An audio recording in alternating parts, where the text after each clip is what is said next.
Watercolor is not an easy medium to paint in. You have issues with timing. Your painting dries up and causes problems. You have blooms that can happen as you paint. And it's not easily fixable if you make mistakes. So watercolor definitely has its own challenges. But today, I'm going to talk about an advantage that watercolor has that you can't really find in any other medium.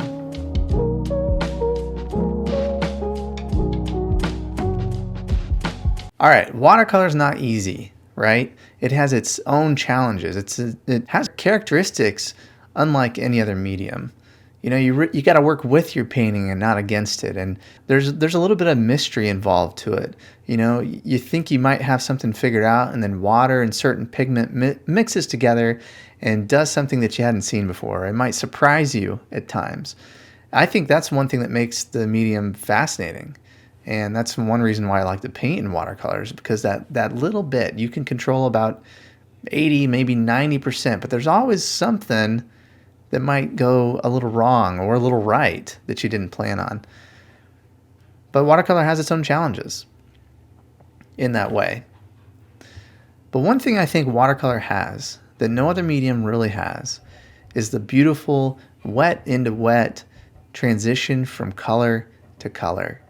Now you can blend in other mediums, but this really beautiful way that colors can mix together on the paper, I think, is an advantage that watercolor has that other mediums don't. I think it's valuable to think about how we can exploit this beautiful part of our medium. How can we take advantage of this mixing, this wet into wet mixing that happens on the paper? We talk a lot about mixing on a palette, and everyone wants to know what colors you're using. And we show the palette, and we go over all of that stuff. But I think it's also important to talk about mixing colors on your painting. So let's talk about our first wash in our painting. I like to wet down both sides of my paper, and I like to let colors mix in this phase of my painting.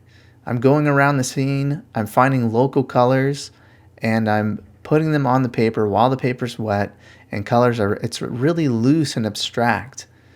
And in this process of painting, we're going from loose and abstract to more and more refined and more separated as we go throughout our painting process. But taking advantage of our first wash of our painting, taking advantage of this wet into wet that can happen, is really a beautiful thing. So on this painting here, you can see where I'm letting some warm colors and cool colors mix together in this first wash of my scene. And it's really lovely where these colors transition and the colors that they create together on the paper. So let's take advantage of that. Let's find more ways to use this in our paintings. So beyond the first wash is a middle value wash that we do, a large connected shape that we paint. And recently I was talking with a student and trying to help the student understand that we're trying to find one big shape in our painting. And we want to go from object to object of similar value and try to connect them in this way of painting. And he asked me a question about, do I just switch colors when I get to the next object and let them blend together?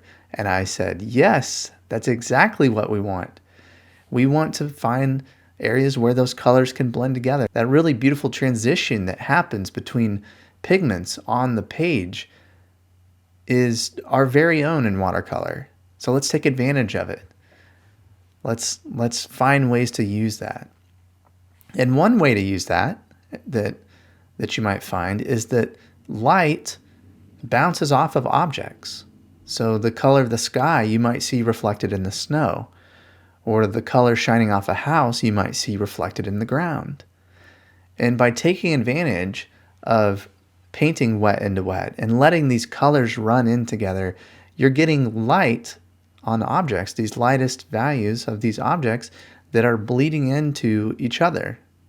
And you might not want that on every scene, but it's definitely an interesting light effect that you can create by allowing the colors to blend together instead of keeping them separate. There are beautiful skies that we can paint, soft transitions of color with just a few confident brushstrokes, where in other mediums it might take a lot of blending to create this beautiful transition in color.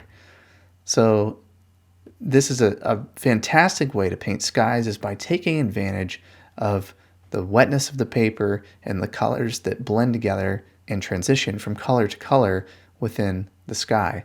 So definitely try to take advantage of this beautiful part of the medium when you're painting skies as well.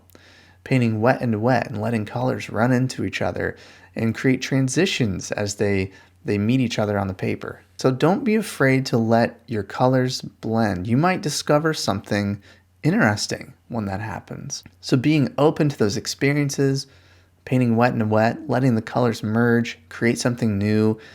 Remember that 20% where you can let go and let interesting things happen on the paper. Find that 20%. Try to emphasize that 20%. So when you're painting your next painting, if you're upset about something that's happening in your painting, some things are out of control, some things that you can't correct, remember that nice, beautiful things can happen as well when the painting is just a little bit out of our control. So I hope that you find this helpful. I hope that you can use this when you start your next painting and think about how you can take advantage of this part of our medium. And before you go, I wanted to mention, if you haven't checked out my free video lesson, How to Avoid Overworking Your Painting, take a look at it. You can follow the link below. You can get to it in my bio and Instagram. So I've got some really good feedback from this lesson, and this is a video lesson that helps address something that I had to work through quite a bit when I was learning how to paint watercolor, and that is overworking my painting. I talk through 8 different tips to help you avoid overworking your painting. You can follow the link below, take a look at it, and I hope it can help you out as well. Keep practicing, keep working hard, keep showing up in your painting practice, and I'll see you next time.